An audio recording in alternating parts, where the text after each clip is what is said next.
Hi అండి, అందరికీ నమస్తే. నేను పార్వతి. శృతి టెర్రస్ గార్డెన్కి స్వాగతం.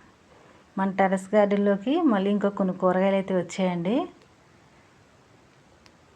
ఇక్కడ సొరకాయ వచ్చిందండి, చూసారా ఎంత లేత సొరకాయో.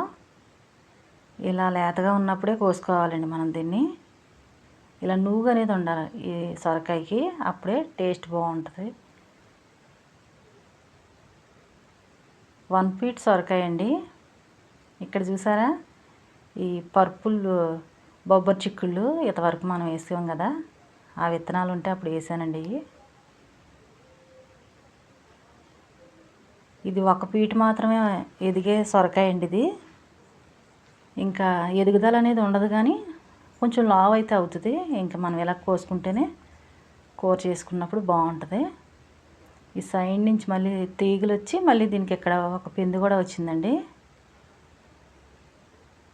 దీంతో పాటుగానే ఇక్కడ ఒక కాయ కూడా వచ్చింది.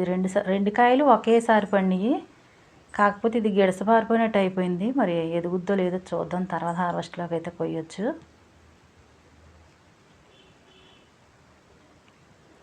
ఇంకే మనం కోసుకునే కొద్దీ బీరకాయలే కదండి మన హార్వెస్ట్.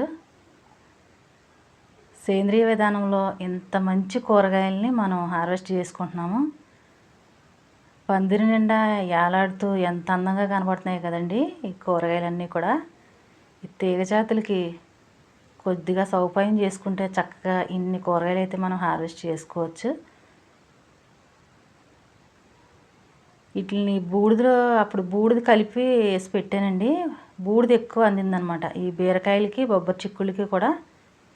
కిచెన్ వేస్ట్ అనేది ఎక్కువ వేసి పెట్టాను నేను. ఎండాకులు చాలా బాగా పని జరిగిందండి. చూడండి ఇవన్నీ కూడా ఎలా ఉన్నాయో. మళ్ళీ ఎన్నిసార్లు కోసినా తరగలేని బీరకాయలండి ఇవి. ఇలా లేతగా ఉన్నప్పుడే మనం కట్ చేసుకుంటే కూర చేసుకున్నప్పుడు చక్కగా మగ్గిపోయి చాలా బాగుంటుంది. చూడండి బీరకాయలు, సొరకాయ ఆర్గానిక్గా ఇన్ని కూరగాయలను మనం మిద్దె పైన పండించుకుంటున్నాం. బొబ్బరి చిక్కులు కూడా ఉన్నాయండి. ఇంకా అయితే మనం చెప్పక్కర్లేదు, ఇన్ని ఉన్నాయో చూసారా. ఈ పందిరంతా కూడా ఇవే కవర్ చేస్తుందండి. చాలా ఉన్నాయి బొబ్బరి చిక్కుళ్ళు అయితే. ఈ బొబ్బరి చిక్కుళ్ళు పూత వచ్చినంత పూత కూడా చక్కగా నిలిచిపోయి ఇలా గుత్తుల వారీగా చూడండి ఎన్ని ఉన్నాయో ఇక్కడ. ఇప్పుడు ఈ బొబ్బరి చిక్కుళ్ళు పండించుకోవడానికి సీజన్ అనుకుంటండి. శీతాకాలంలో చాలా బాగా వస్తున్నాయి ఈ బొబ్బరి చిక్కుళ్ళు అయితే. ఇవి మీకు చూపించకముందే ఇంతవరకు కూడా చాలాసార్లు హార్వెస్ట్ పైన మనం ఇలా ఆర్గానిక్గా స్వచ్ఛమైన కూరగాయలని కోసేసేది అనమాట. చక్కగా ఇలా పండించుకొని తిన్నామండి. నాకైతే చాలా హ్యాపీ అనమాట. ఇంత ఇలా మన చేతులతో మనం పండించుకొని మనం ఇలా కోయడం అనేది మరీ హ్యాపీ అండి. చూడండి ఎంత బాగున్నాయో. కోసిన కొద్దీ తరగట్లేదండి. ఇలా లేతగా ఉన్నప్పుడు కోసుకుని మనం ఫ్రై చేసుకుంటే చాలా బాగుంటుంది. మనం మార్కెట్లో తెచ్చుకున్న వీటికి కూడా చాలా తేడా అండి. ఇలా 5 నిమిషాల్లో మగ్గిపోతాయి. కానీ మనం మార్కెట్లో తెచ్చుకున్నవి కొంచెం ముదురుగా ఉన్నప్పుడే కోస్తారనమాట వాళ్ళు. ఇంత లేతగా అయితే ఉండవండి. ఆ కమ్మదనమే వేరు మనం పండించుకుని తినే అనేది. వీటి సీజన్ అయిపోతుంది అనేసరికి మళ్ళీ వేరే చోట మనం వేసుకోవాలండి సెకండ్ క్రాప్ కింద. అలాగైనప్పుడే మనం ఇంకెప్పుడు నిత్యం అనేది ఇలాగ పండించుకోవచ్చు కూరగాయలు. ఈసారి మొత్తం మీద మా మిద్దె పైన వచ్చిన ఈ వర్షాలకు తట్టుకుని వచ్చినవి అయితే ఇవేనండి. చిట్టుకాకరకాయలు కూడా సరిగ్గా రాలేదు, అక్కడక్కడ ఉన్నాయి. బొబ్బరి చిక్కులు, బీరకాయలే బాగా వచ్చాయి. నాకు తెలిసింది ఏంటంటే ఎండాకులు కంపోస్ట్ అనేది చాలా బాగా పనిజరుగుతుంది. అలాగే బూడిద కూడా బాగా ఇక్కడ బూడిద అనేది ఎక్కువ దొరుకుతుంది అనమాట. మన చుట్టుపక్కల వాళ్ళని అడిగి తీసుకుని చక్కగా మనం కిచెన్ వేస్ట్లో వేసి దాన్ని ఒక 2 రోజులు ఎండబెట్టి మనం మొక్క మొదట వేసుకుంటే ఇంత మంచి దిగుబడి అనేది మనం ఆర్గానిక్గా పండించుకోవచ్చు. చూసారు కదా మన స్వచ్ఛమైన కూరగాయలండి. ఇలాంటి కూరగాయలను మనం తీసుకోవటం వల్ల మన ఆరోగ్యానికి మంచిది. ఇలా బీన్స్ అనేది చాలా మంచిది ఇలా మనం పండించుకున్నవి తీసుకుంటేనే. ఇలా కలర్ఫుల్గా మిద్ది మీదకి వచ్చేసరికి ఈ మన కంటికి కనిపించేసరికి ఆ ఆనందమే వేరండి.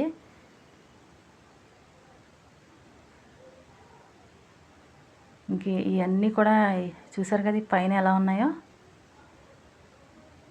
ఎన్ని కోసినా తరగట్లేదు. కేజీకి ఎక్కువే కానీ తక్కువ అయితే రావండి నేను హార్వెస్ట్ చేసినప్పుడల్లా. ఇలాంటివి మనకి బాగా కాసినప్పుడు 2-3 కాయలు అనేది మనం వదులుకోవాలి. మళ్ళీ విత్తనాలు కట్టుకుని మనం మిద్దె పైన అనేది మళ్ళీ మనం నాటుకుంటే మన దగ్గర ఉన్న విత్తనాలే కాబట్టి చక్కగా మళ్ళీ మనకి మొలకలు అనేది బేగా ఎత్తుతాయి అన్నమాట. చూడండి ఎన్ని ఉన్నాయో. ఇంకా కొన్ని ఉన్నాయి, తర్వాత కోసుకుందాం.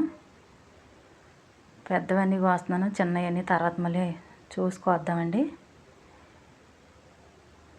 2 ఆటల్లో వేసింది బొబ్బరి చిక్కుళ్ళు అండి. ఈ 2 ఆటల్లో పెట్టాను కదా ధర్మకుల్ బాక్స్లో, అలాగే ఒక బ్లూ కలర్ టబ్లో వేసినవి. చూడండి ఎన్ని వచ్చాయో.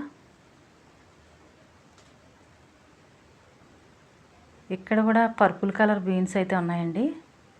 ఇవి అయితే పీటున్నర పొడుగు ఉంటుంది ఒక్కొక్కటిని. ఇవి కూడా మనం ఫ్రైడ్ రైస్ చేసుకోవచ్చు, బిర్యానీ చేసుకోవచ్చు, ఇలా నూడిల్స్లో వేసుకోవచ్చు. ఇంక మన ఇష్టం వచ్చినట్టు తినొచ్చండి. పిల్లలు కూడా ఇష్టపడతారు. కర్రీ కింద తినలేని అయితే ఇలా మనం ఏదైనా ఫ్రై చేసినప్పుడు అందులో కూడా వేసేయచ్చు అనమాట. కలర్ఫుల్గా కనబడుతుంది. ఇందులో కొన్ని ముదిరిని విత్తనాలు వదిలేసుకుందాం.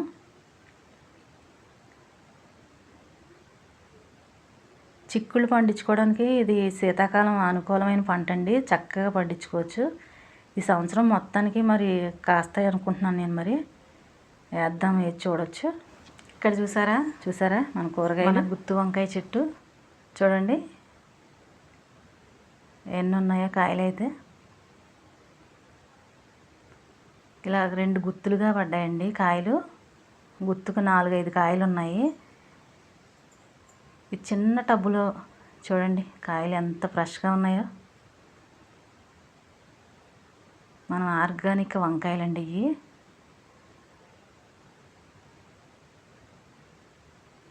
పర్పుల్ షేడ్ వంకాయ, గుత్తి వంకాయ అంటారు దీన్ని. వర్షాలకైతే సరిగ్గా మనకి కాపు అంతగా రాలేదు, కానీ ఈ వంకాయ కలర్ చూసారా పింక్ షేడ్లో ఉంది. పెన్నాడ వంకాయ అన్నారు కానీ ఇది పెన్నాడ వంకాయ అయితే కాదండి, ఇది వేరే రకం అనుకుంటా. ఇది కూడా గుత్తి వంకాయకి సంబంధించిందే, కానీ ఒక్కటే వచ్చింది చట్నీ. ఈ బ్లాక్ టబ్లో 3 మొక్కలు అయితే పెట్టుకున్నాం కదండి. ఈ 3 మొక్కల్లో 1 మొక్క మాత్రమే కాసింది మనకు కాయలు. ఈ మట్టిలో సారవంతం అంతా కూడా తగ్గిపోయిందనమాట. ఇంకా అలా వర్షాలు పడతానే ఉన్నాయి కదండి. ఈసారి ఏమన్నా మరి దిగొచ్చండి మళ్ళీని. ఎండలు కూడా విపరీతంగా ఉన్నాయి. ఇక్కడ ఈ వంకాయలు చూసారా, ఈ వైట్ వంకాయలు అయితే చాలా బాగా వస్తున్నాయండి. ఇంత తక్కువ మట్టిలో కూడా చూడండి ఎంత మంచి సైజులో వచ్చే వంకాయలు. ఈ ఇంతలా ఉన్నా కానీ లేతగా ఉంటున్నాయండి వంకాయలు అయితే. అసలు గింజే కట్టట్లేదు. మట్టి కూడా చూసారు కదా ఎంత తక్కువ మట్టిలో ఎంత మంచి హార్వెస్ట్ అనేది మనం చేసుకుంటున్నాము. ఎండాకుల కంపోస్ట్ అనేది చాలా బాగా పని జరుగుతుందండి. కిచెన్ వేస్ట్ కన్నా కూడా ఈ ఎండాకులు ఇంకా బాగా పని జరుగుతుంది అనమాట. ఇలా ఎండాకులు దొరుకుతాయి, ఎండాకులు కిచెన్ వేస్టేజ్ వేసుకుంటే మొక్కలో తక్కువ మట్టి అయినా సరే కానీ మనం ఎక్కువ దిగుబడి తీసుకోవచ్చు. ఈసారి మొత్తం మీద అయితే నాకు కొంచెం ఈ వర్షాలకి ఈ మొక్కలు అంతగా నాకు కాపు అయితే అంతగా రాలేదండి. ఈసారి మళ్ళీ కొత్తవి తీసుకొచ్చి పెట్టాలని అనుకుంటున్నాను మొక్కలన్నీ కూడా. మొన్న ఇచ్చిన ఎరువు ఏంటి అండి అని అడుగుతున్నారు మా చుట్టుపక్కల వాళ్ళు. అయితే అదేంటంటే ఆయిల్ తీసేసిన తర్వాత వచ్చే చెక్కలతో మనం పొడి చేసి ఇస్తామండి. కాకపోతే నాకు అది అందుబాటులో లేదు కాబట్టి పల్లీ చెక్కకు బదులుగా నేను పల్లీలు తీసుకున్నాను. అలాగే ఆవ చెక్కకు బదులుగా ఆవాలు తీసుకున్నాను. నువ్వు చెక్కకు బదులుగా నువ్వులు తీసుకున్నాను. అవి కూడా మనం అందుబాటులో మనకు దొరకలేనప్పుడు, చెక్కలు దొరకలేనప్పుడు అవి కూడా మనం వాడుకోవచ్చండి. పూత పిండి అనేది నిలబడుతుంది అనమాట. వంకాయలు అనేది ఎక్కువగా తీసుకోవచ్చు. చూసారా ఈ జంబో వంకాయ ఎంత ఉందో.